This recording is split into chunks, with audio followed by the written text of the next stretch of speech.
The urgency of diplomacy. There has been a complete collapse of diplomacy between the United States and Russia, and a near total collapse between the US and China. Europe, which has made itself far too dependent on the United States for its own good, simply follows the US line. The absence of diplomacy creates a dynamic of escalation that can lead to nuclear war. The highest priority for global peace is to reestablish U.S. diplomacy with Russia and China. The state of affairs is encapsulated by President Joe Biden's incessant personal insults of his Russian and Chinese counterparts. Instead of focusing on policy, Biden focuses on the personal, vis-a-vis President Vladimir Putin. Recently, he referred to President Putin as, quote, a crazy SOB, end quote. In March 2022, Biden stated that, quote, for God's sake, this man cannot remain in power, unquote. Just after meeting with President Xi Jinping last fall, Biden called him a, quote, dictator, unquote. This crude personalization of complex superpower relations is inimical to peace and problem solving. Moreover, the crudity of this rhetoric and absence of serious diplomacy has opened the floodgates of shocking rhetorical irresponsibility. The president of Latvia recently tweeted, Russia delenda est. That means Russia must be destroyed, paraphrasing the ancient refrain of Cato the Elder in calling for the destruction of Carthage by Rome prior to the Third Punic War. At one level, these utterly puerile statements all recall the admonition of President John F. Kennedy, who drew the most important lesson of the Cuban Missile Crisis as the need to avoid humiliating a nuclear-armed adversary.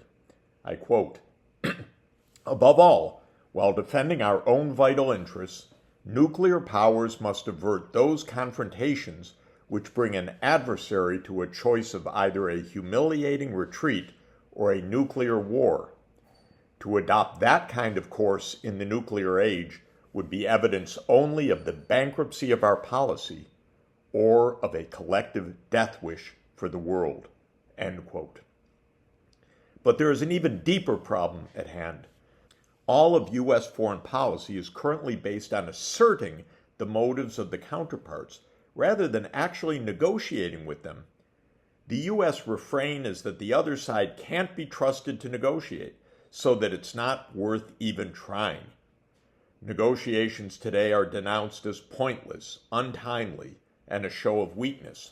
We are repeatedly told that Britain's Neville Chamberlain tried to negotiate with Hitler in 1938, but that Hitler tricked him, and that the very same would happen with negotiations today.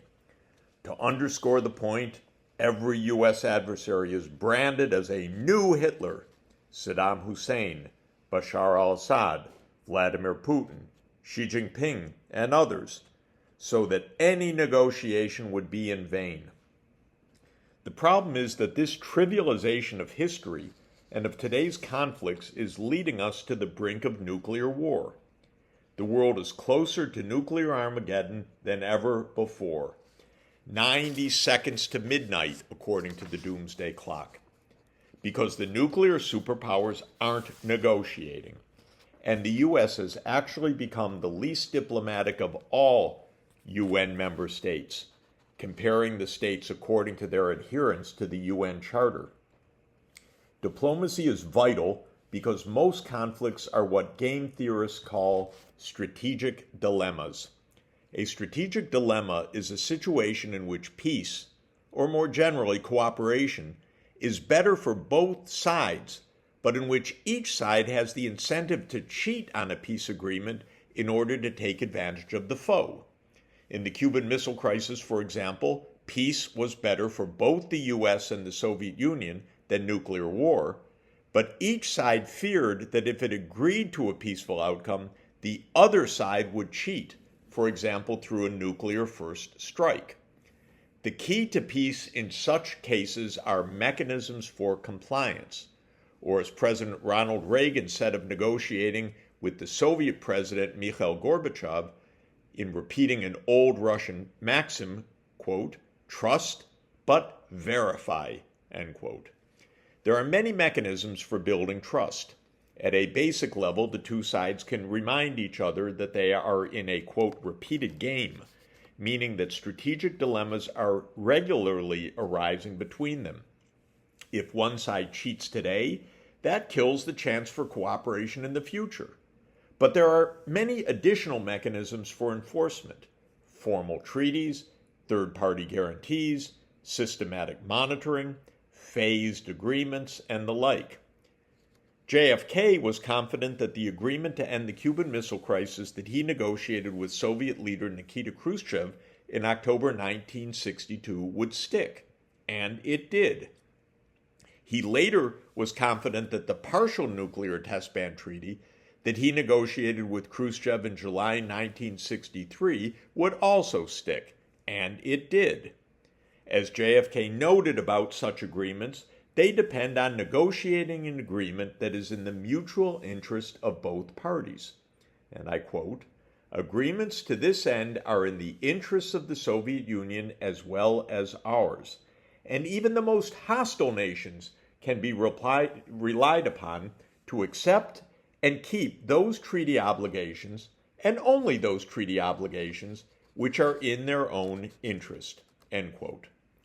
Game theorists have studied strategic dilemmas for more than 70 years now, most famously the prisoner's dilemma. They have repeatedly found that a key path to cooperation in a strategic dilemma is through dialogue, even non-binding dialogue. The human interaction dramatically raises the likelihood of mutually beneficial cooperation. Was Chamberlain wrong to negotiate with Hitler in Munich in 1938? No.